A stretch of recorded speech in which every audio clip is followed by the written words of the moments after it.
We have not had ID cards in this country for over 70 years. We had them briefly during wartime Britain, but in the end it was decided they weren't doing any good at all and we got rid of them. But they're to come back, but now in a digital form. And of course the high priest for all of this for the last quarter of a century has been Tony Blair. Here he was just recently reiterating the call. The benefits are clear. Digital ID will make our interactions with each other and with the state faster, cheaper, and more reliable. It will allow us to judge who has a right to be in our country and who doesn't, and so solves one of the major challenges of immigration. The benefits are clear. The state can control every single aspect of your life. They can know where you are at any given moment in time. They can see what money goes in and out of your accounts. They can decide, no. You can't go to Marbella. You've used up your carbon credit for the year. Now, you might say I'm exaggerating, but these are the endless possibilities that could happen with digital ID. And frankly, for me, I saw enough during the pandemic with vaccine passports. It created a two-tier society of those who could go to places, those who could travel, all based on the fact that unless you were vaxxed, you see, unless you were vaxxed, you were a danger because you might pass the virus on to somebody else. Then we learned that simply wasn't true, and yet our freedoms have been taken away for that period of time in a way that had never happened before. I am personally vehemently opposed to this in every single way, let alone the abuse that could happen if any of these sites are hacked and your data is taken. So I am deadly against. We will have a proper debate with our channel on this subject. But hey, we're told it'll stop illegal immigration. It'll stop people crossing the channel. It'll stop people working in the illegal economy. I, for my own side, don't believe a word of it. Love your views. Are you in favour? You at home? You, the viewers, the listeners, let me know. Tweet, hashtag Farage on GB News or email farage@gbnews.com. I'm going to begin with somebody who I think is going to be on my side, I suspect. Down the line joining me is Silkie Carlo, director of Big Brother Watch. Silkie, we've been expecting this for some time, haven't we? Yes, unfortunately, Blair's vision for a dystopian surveillance state where we all carry ID cards and as you say, everything we do can be tracked and logged by the state and controlled, and we need a digital pass to go about our daily lives. This idea is reinvented every few years, and of course Starmer has been very Blairite in his premiership, and now with no mandate whatsoever, nobody voted for this. This was not in the manifesto. He is proposing to introduce it to stop small boats, which, as you said, is absolutely ludicrous. I don't think there's, it's basically an IQ test, the idea that a digital ID will stop rubber dinghies coming across the channel.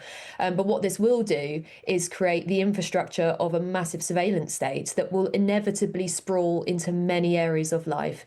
You would have to be very naive to think that this will stop with citizenship. It will sprawl into benefits, health. Let's not forget that Starmer was in favour of mandatory vaccine IDs, as you said, and also his government has been in favour of identity requirements for the internet and for social media, and there's a war against people being able to go online anonymously. So we could end up with an identity system in Britain that is wholly un-British, that is required for us to do anything from go to the doctors to log on to a Facebook or social media account. And I think it's actually ludicrous that Starmer is apparently going to introduce this in a speech about patriotism. I don't think he understands British values. I just don't think it's in his bones, because this is completely un-British. But Silkie, look, I'm with you on this debate, but the Labour government have a massive majority. Can it be stopped? Yeah, it can. And it can by all of us just simply saying no. I honestly think it's that simple. Of course, Big Brother Watch will fight this tooth and nail, and will do that in Parliament. But as you say, the numbers in Parliament make this really difficult, even though it is totally undemocratic. This wasn't in the manifesto. But at the end of the day, when you've got a massive chunk of the population, about half of us, who don't want to have a mandatory digital ID system, you simply can't impose one. And it's going to take millions of us to simply say no. I know, but when it comes to protests, some do, but it doesn't normally come to the millions. Silky, thank you very much indeed. Well, a couple of views there. Using the internet without a VPN, a virtual private network, is a bit like taking to the road without car insurance. All it takes is one unlucky moment to cost you a lot of cash. This video's sponsor is Private Internet Access. They are the VPN to help keep you safe.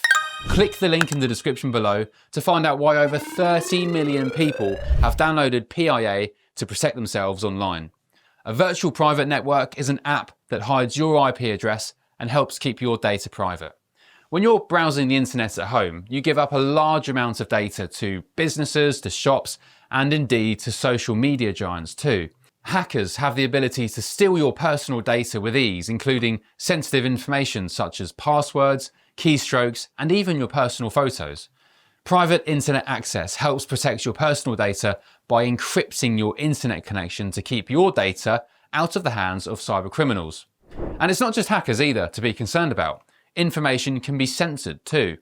When Canada passed their C18 bill, social media giants decided to ban news content on their platforms. But PIA can protect your ability to consume the news and content you love. Private Internet Access is available for Windows users, Mac OS, Android, Linux, iOS, and you can use one PIA subscription to protect an unlimited amount of devices. And we've got a huge GB News discount for you too. Click the link in this video's description and you'll get a massive 83% off PIA. That's under £2 a month, the price of a coffee, and you'll get an extra 4 months completely free on top. Also, there's a 30-day money-back guarantee too. Visit piavpn.com/GB News to start protecting yourself digitally today. Against, I'm joined in the studio by Sir Michael Ellis, former Conservative Attorney General, and Sean Woodward, former Labour Cabinet Minister. Sean, I think you feel differently on this issue. Yeah, I do. And first of all, look, I think it's really important we listen to people like Silky and yourself, and I know that you're genuinely concerned about the infringement of our liberty. But, of course, we've already infringed that in so many ways. Anybody who's got a mobile phone, for example, could compromise their liberty. People know where you are. Think about how many passwords you've got on it. Think about how poorly protected you are in terms of the information you give, with pretty poor password protection, that constantly you get those messages on your phone telling you that your data has been linked, your identity has been compromised. But that's private companies, not government. It is, and one of the big concerns I've got is that the private companies are not very good at this. In addition, you've got a passport or you've got a driving licence. We've already got many ways out there. So why do we need more? Because what we'd actually do now is coordinate it. One of the most important things that we need to do with all of this is coordinate this information. And I think, to be fair to Keir, you can throw it up with him saying, oh, somehow this is going to stop the boats. He's not saying that. But there he is. I know. The ID card alone, no, it will contribute to helping it. And what Blair said at the Institute speech that he made when Tony was first talking about this was that what matters here is actually making it one of the pull factors at the moment. You think you can get to Britain, you think you can come here, you can somehow cheat the system, cheat the welfare system. You haven't got to prove who you are. You can get a job, you haven't got to prove who you are again. With the ID card, you would have to prove your access for a benefit, for access to the health service. Hang on, so are you saying that illegal immigrants should be given an ID card? Well, the illegal immigrants wouldn't be given an ID card. So how does it stop illegal immigration?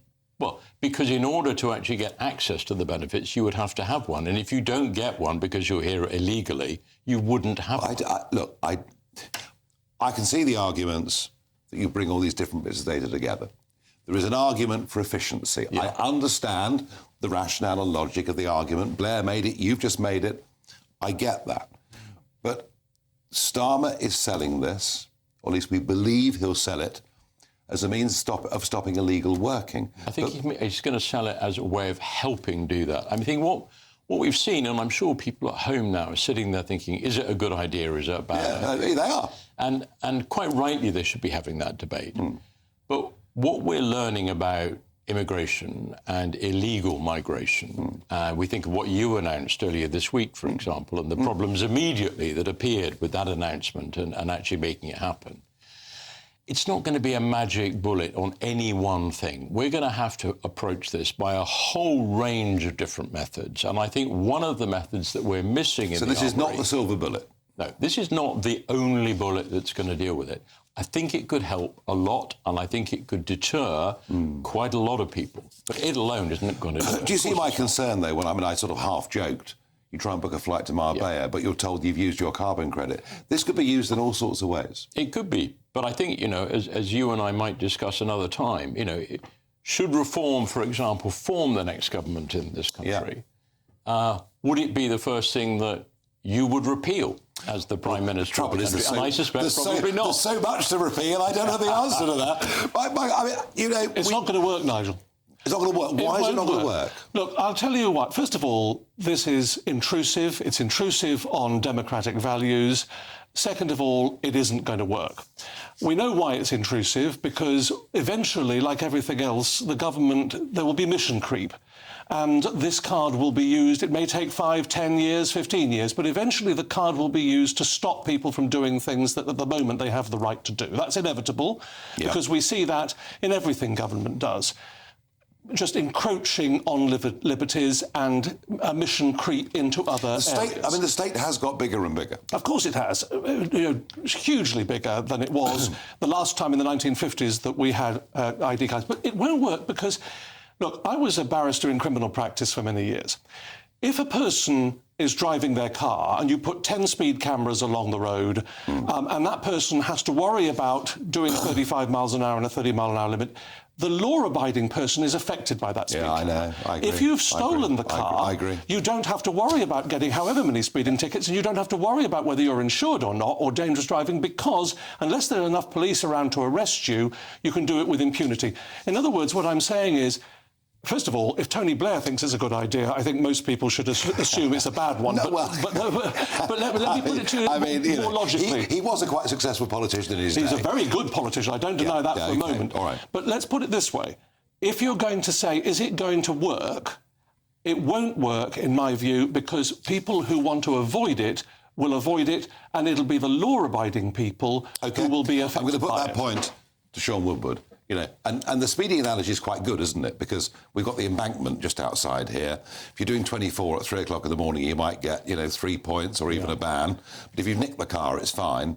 And is there not a danger that things like this that are brought in to make our lives more safer and more logical, actually, it's only the law-abiding who make a minor misdemeanour who pay the price?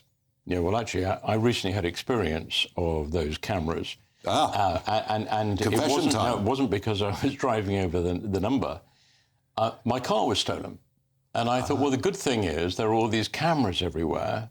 They'll be able to find my car. Cameras can only be used to catch you for speeding. When it actually comes to trying to find your car, nobody can actually find it for you because, of course, these cameras that have got automatic number plate recognition, as I know from my time as Secretary of State in Northern Ireland, there were lots of concerns about that in Northern Ireland. But the fact of the matter is we use them for some purposes, but not for others, and I wish we actually did use them because to catch legally people we who can't. steal cars. Because legally we can't. Well, so I'm all in favour of technology. I'm in favour of technology being used in a way that helps us. And I think, look, Michael, I'm listening to you very carefully. If we didn't have any technology out there at the moment capturing your identity, I think your arguments would be very, very good. But we already do. The question is, it's a complete mishmash. That's part of the problem, Sean, because we already have law-abiding people already have a passport, a driving licence, a birth certificate, and all the rest of it.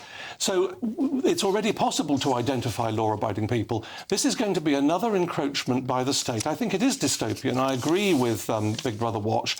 The reality is that this is going to be intrusive on democratic values. Maybe not immediately, but it will be over the course of years because it's inevitable. But let me ask you that question then. If you were to form the next government, if you were back in Parliament again, would it be top of your agenda to get rid of an identity card that might simplify and save the state a huge amount of money by people being easily able to prove who they are? Would you get rid of it, yes or no? I would get rid of it. And the reason, so you would put it at the top by the of your way, agenda? I think it would cost the state money, because all of these projects What if it doesn't? It would cost the state. It would cost the What state if it billions, simplifies Sean. it? You'll have a quango in no time at all that's looking after these cards and the distribution of the cards, the colour of the cards, the cost of the cards. You will have an encroachment by the state.